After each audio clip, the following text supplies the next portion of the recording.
ازيكم؟ جاهزين لقصة النهاردة؟ عايزكم تركزوا عشان القصة دي مختلفة شوية. خلينا نبدأ. كان يوم خميس عادي في شهر نوفمبر، والجو بارد شوية في القاهرة. أنا كنت قاعد في الشغل لما جالي اتصال من مريم، أخت حسام صاحبي. بتقول لي: يا أحمد، حسام مرجعش البيت من امبارح ومش بيرد على التليفون خالص. صوتها كان بيترعش وحسيت إن في حاجة غلط. حسام مش من النوع اللي كان بيختفي فجأة كده من غير ما يقول لحد. ده كان راجل منظم بيشتغل محاسب في شركة كبيرة وعنده روتين ثابت كل يوم. قلت لها: استني يا مريم، هو كان رايح فين آخر مرة؟ قالت لي: كان رايح الشغل زي كل يوم، بس مدير الشركة قال لي إنه ما جاش النهاردة ولا امبارح، والغريب إن عربيته لسه واقفة في الجراج. ده اللي خلاني أقلق أكتر. حسام بيحب عربيته جدا ومستحيل يسيبها ويمشي بعيد. قلت لها: طيب أنا جاي وما تقلقيش.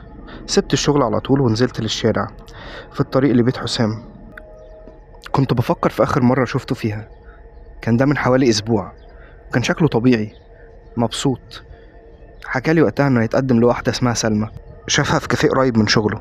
وصلت لعمارة حسام وقابلت مريم قدام الباب. عينيها كانت حمرا من كتر العياط، ومعاها أم حسام اللي كانت قلقانة جدا.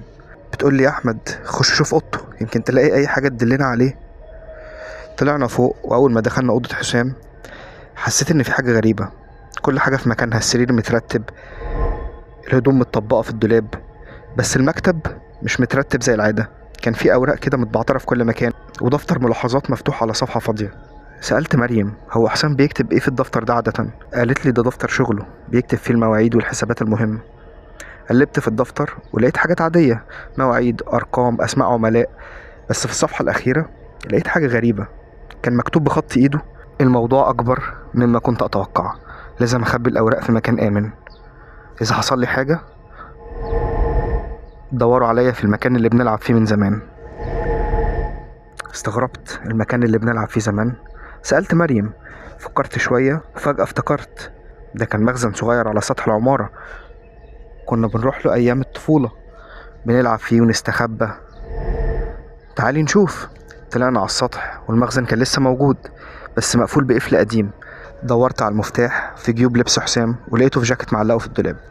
فتحت المخزن وكان مليان تراب وحاجات قديمة، بس الركن اللي على الشمال لقيت كيس بلاستيك مخبي وراه صندوق خشب قديم.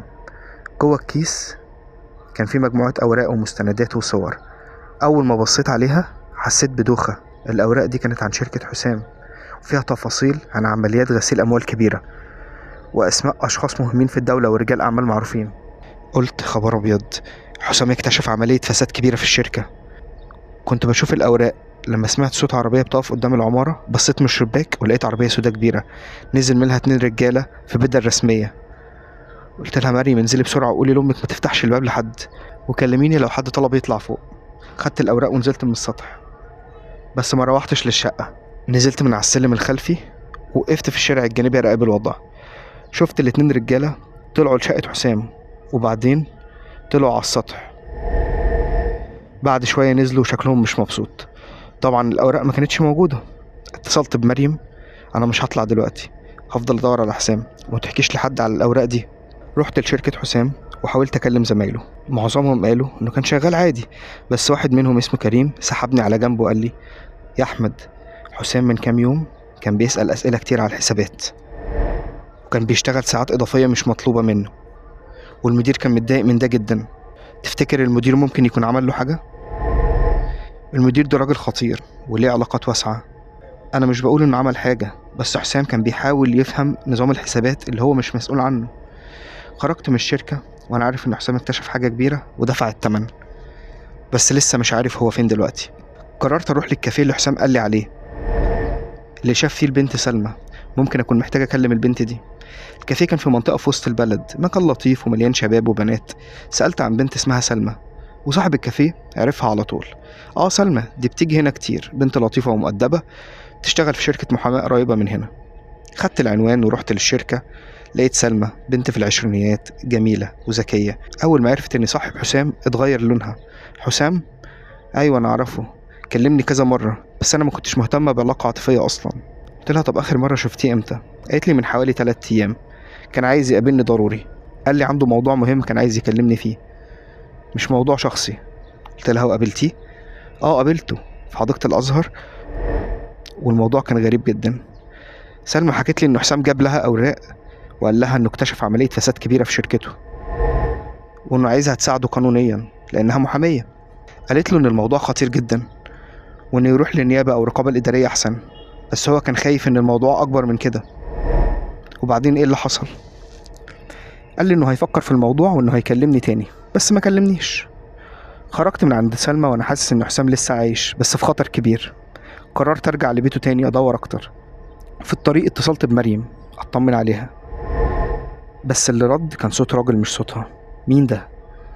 احمد، انت اللي بتدور على صاحبك؟ قلت له ايوه، مين بيتكلم؟ تعالى مقابلتنا في مكان هادي ونتكلم في الموضوع بعقل. مريم معانا، مش هيحصل لها حاجه لو تعاونت معانا. قلت له اديني العنوان. اداني عنوان مخزن في منطقه صناعيه على اطراف القاهره، وقال لي اجي لوحدي. عرفت ان ده فخ، بس ما كانش قدامي حل تاني. مريم في خطر وممكن حسام يكون في نفس المكان. وصلت للمخزن في المنطقه الصناعيه. المكان كان هادي مليان عربيات شحن قديمه ومباني مهجوره. دخلت المخزن بحذر ولقيت مريم مربوطه على كرسي وجنبها راجلين في بدل سودا. اهلا احمد، اخيرا وصلت. الراجل اللي كان بيتكلم كان في الخمسينات، وشه كان قاسي وعيونه بارده. قلت له فين حسام؟ قال لي حسام بخير، بس المشكله انه شاف حاجات تانية مش المفروض يشوفها، وانت كمان دلوقتي عرفت اكتر من اللازم. انا مش عايز مشاكل، انا عايز صاحبي واخته بس. قال لي الموضوع مش بالبساطه دي، انت شفت الاوراق وعرفت الاسرار، دلوقتي انت جزء من المشكله. فجاه سمعت صوت حسام من ورا صناديق خشب. احمد ده فخ. حسام كانوا مخبيينه ورا الصناديق، كان معاه قطعة حديد واستغل انشغال الرجالة بيا وضرب واحد منهم من ورا. الراجل التاني جري ورايا، بس أنا ومريم جرينا للباب. حسام قال لنا بسرعة العربية في الشارع. جرينا كلنا للعربية وحسام ساق بسرعة رهيبة. في الطريق حكالي على اللي حصل معاه. يا أحمد، أنا اكتشفت الشركة بتغسل أموال لعصابة كبيرة، والمدير متورط مع ناس خطيرة. حاولت أجمع الأدلة بس اكتشفوا وخطفوني من قدام البيت. طب ليه ما قلتليش؟ عايزين يعرفوا اولا انا قلت لمين وفين الاوراق المهمه. فضلت اكذب عليهم واقول لهم اني ما قلتش لحد. رحنا اسم الشرطه وحكينا القصه كامله وسلمنا الاوراق للضابط المسؤول. بس اللي حصل كان صدمه. الضابط بص للاوراق وبعدين بص لنا بابتسامه غريبه. انتم عارفين ان انا شريك في العمليه دي؟ قلنا له ايه؟ الشركه مش بتغسل فلوس، دي بتغسل فلوس لعمليات اكبر بكتير، وانا واحد من اللي بيحموا العمليه دي. حسيت بالدنيا بتدور حواليا، حتى الشرطه متورطه معاهم.